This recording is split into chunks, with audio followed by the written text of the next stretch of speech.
Dans le royaume d'Aznor, le trône est vide depuis la mort de la reine. Avec son frère Hector, Aliénor a décidé de monter sur le trône. Mais ce dernier est magique. Pour le désenchanter, ils devront suivre la tradition du royaume d'Aznor et revivre sa légende. Aznor, entré dans la légende.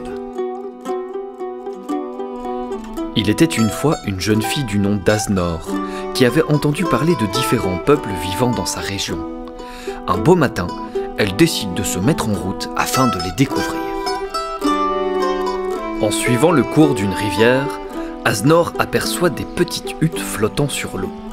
En se rapprochant, elle se rend compte que toutes les habitations sont reliées les unes aux autres et que des moulins leur permettent de se déplacer.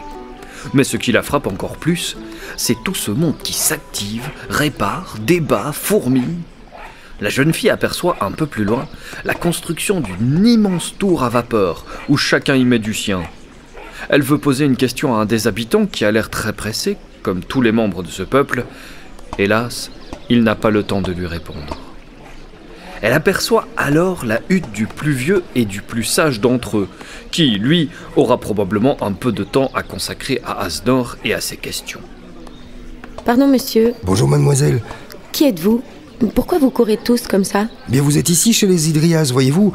Nous vivons sur l'eau. Et nous sommes très doués pour la création. Nous avons plein d'idées. Mais pour les réaliser, il nous faut des matériaux et nous ne les avons pas.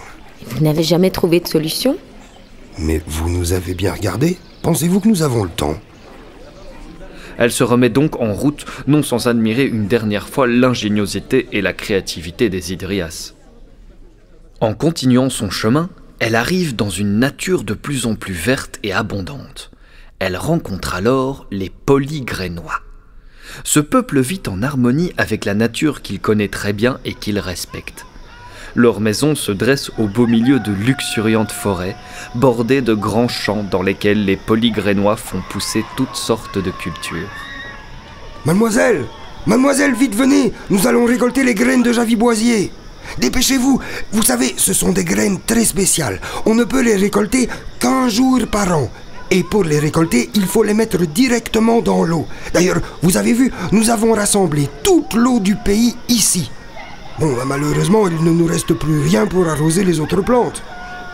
Et vous n'avez jamais trouvé d'autre solution? Bah non, il n'y a jamais d'eau pour tout. Et c'est pas les maigres pluies qui nous aident, hein. Aznor repart fort impressionné de la main verte et de l'accueil chaleureux des Polygrénois, tout en étant bien embêté pour eux. Aznor se dirige ensuite vers le pied du volcan qu'elle aperçoit au loin, car les Polygrénois lui ont dit qu'un peuple y vivait. C'est ainsi qu'elle arrive au village des Pyroliens. Ceux-ci ont réussi à apprivoiser les premiers habitants du volcan, les gigantesques et magnifiques dragons. Tous vivent maintenant ensemble en symbiose. Les dragons aident les Pyroliens de leur activité principale, la forge de toutes sortes d'outils, matériaux, pièces, etc. Les Pyroliens sont fiers de dire qu'il est possible de tout forger dans leur volcan, absolument tout. Hélas, ce volcan qui leur permet de si belles réalisations est aussi très actif et les coulées de lave empêchent toute tentative d'agriculture. Seules certaines plantes et racines poussent et les aident à survivre. Invité à manger et à dormir au village des Pyroliens, Aznor est impressionné par leur générosité malgré leurs rudes conditions de vie. Ces gens lui offrent le peu qu'ils ont comme si elle était une reine, et elle aurait tant souhaité leur rendre la pareille. Pendant la nuit, Aznor est réveillé par des cris et des rugissements. Un dragon fou furieux détruit tout sur son passage. Elle sort du village et voit des Pyroliens courir vers le dragon avec des pics. Mais que faites-vous?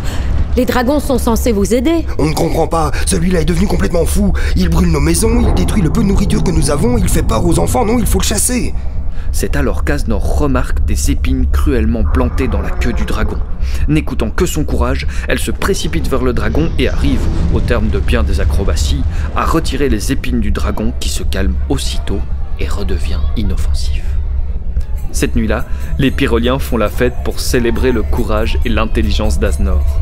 Le lendemain, Voulant continuer son voyage, elle leur demande s'ils connaissent un autre peuple. Ah oui, nous savons qu'il existe des gens qui vivent dans les nuages, mais nous les avons jamais vus. Pensez-vous que le dragon puisse m'aider? Mais maintenant que vous l'avez aidé, certainement. Elle monte donc sur le dragon et s'envole à la vitesse du vent. Après avoir été déposée dans les nuages, Aznor continue son chemin et découvre le village des Gravitans. Il y fait humide, brumeux et calme aussi. Les Gravitans ne cachent pas leur surprise de voir arriver une exploratrice dans leur village si bien caché. C'est un événement qui n'a plus eu lieu depuis des années et tous sont heureux de rencontrer une nouvelle personne. Soudain, Aznor entend un sifflement étrange. Hé, quel est ce bruit qu'on entend? Oh, ce n'est rien, seulement les souffleries à nuages. Qu'est-ce que c'est? Voyez-vous, nous les Gravitans sommes responsables des averses. Pour qu'il pleuve dans les vallées, nous devons souffler sur les nuages pour les faire bouger. Mais regardez, nos souffleries ne peuvent pousser que de petits nuages, alors qu'en bas, nous sommes certains qu'ils veulent plus d'eau.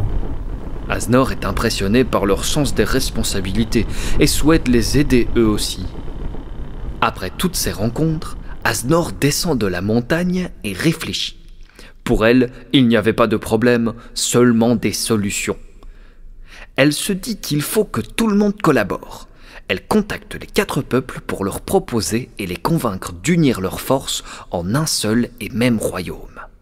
Ils acceptent et envoient des représentants au centre des 4 régions, en plein cœur de la forêt. Si je vous ai tous rassemblés ici, c'est parce que j'ai trouvé une solution à vos problèmes.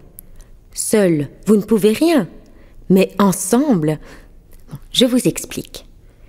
Les Hydrias peuvent aider les Gravitans à réaliser les plans d'une énorme soufflerie, capable de déplacer les plus gros nuages. Les Pyroliens construiront cette machine et l'emmèneront au sommet des montagnes à dos de dragon. Alors, les Gravitans pourront faire tomber la pluie en quantité phénoménale, permettant ainsi aux Polygrénois d'avoir assez d'eau pour faire pousser tout ce qu'ils souhaitent, et même d'offrir de la nourriture aux Pyroliens qui en ont grand besoin.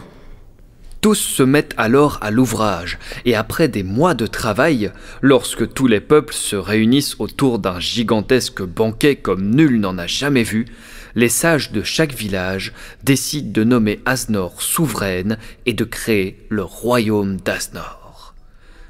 Depuis, la tradition veut que chaque nouveau représentant des peuples parte à la découverte du royaume d'Aznor. Le trône acceptera le futur souverain uniquement si celui-ci rencontre chaque